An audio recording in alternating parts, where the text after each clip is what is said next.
Okay, so some of you have troubles getting the right colors. And one of the things I say is you got to understand how your color mode settings work. However, I do want to do a quick tutorial on showing you how to figure out what those colors are so that you can take them and press them onto some scrap polyester to see if you're on the right color mode setting and if you're using the right temperature. But to even get there, you got to have the right colors to start with. So I tell everybody, if you don't know, make little boxes of the specific colors that you're struggling with.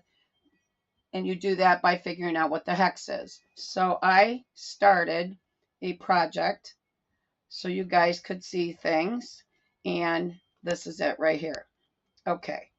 So I'm hoping that this works because I'm recording this for the first time on Canva, which I've never done before. So we'll see. And I can't move the thing in the middle, so I hopefully that doesn't show up. Anyway, I opened up a um,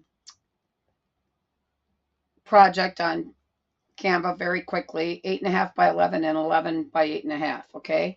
And I brought in an image that I want to work on. So let's just talk about the colors. So this particular color, this color, and this color, this color over here are the colors I wanted to focus on.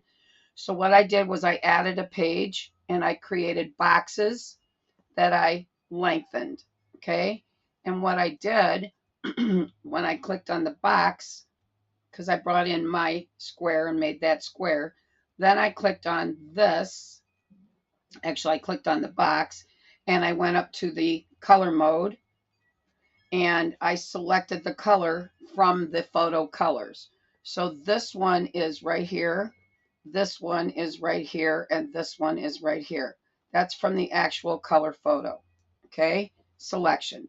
Then what I want to know is what the hex number is.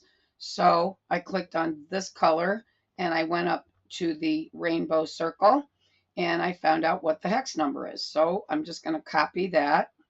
And then I created a text box underneath each one of these. And now I'm going to edit this text box and I'm going to paste in that number.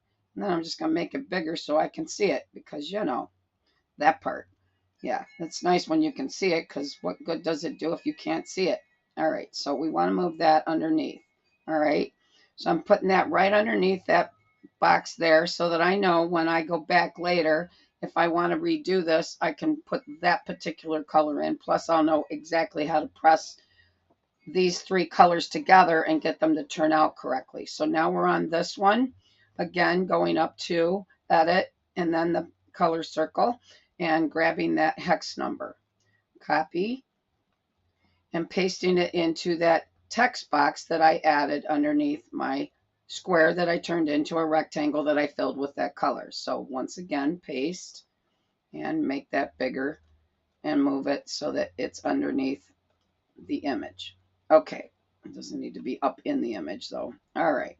So now I would download and save just this page and I would take it into Word or something else and make it a little bit smaller.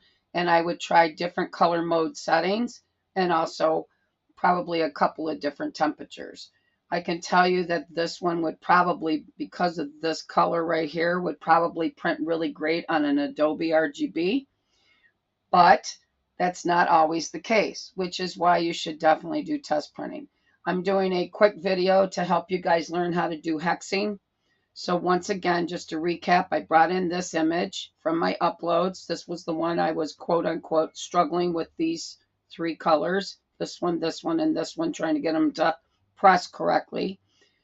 So I created another page and I brought in an element, which was a square. This was my square, my starting square, and I lengthened it. And then I duplicated it. If I have more than one color, I duplicate it. Okay, so here's this one and duplicate. And I like to line things up. I'm a little meticulous about that. There we go. Then I added a text box, which is right here. It's very tiny, and I have old eyes, so I like things bigger. Okay, I just left that box there, and then I replicated that 3 times.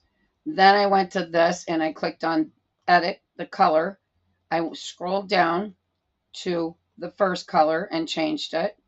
Then I went up to this, copied that, went to my text paragraph, highlighted the entire thing, pasted, made that bigger,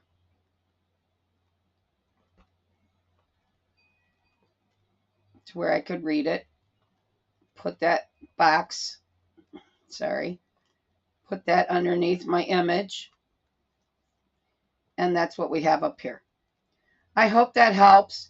Then you just download just that page and then go play with it with your press and your settings. If you need any more help, just ask. I hope this is helpful to you. I'm going to post this to my YouTube video also.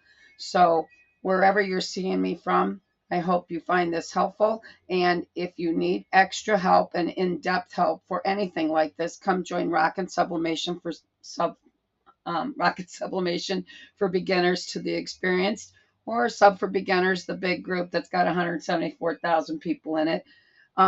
Or leave a note here on YouTube if that's where you're watching me. I hope you have a really great day. As always, happy subbing. Don't let the little things stress you out. Remember, give yourself the dignity and grace to fail forward and learn from those mistakes. Have a really great day, everybody. Happy subbing.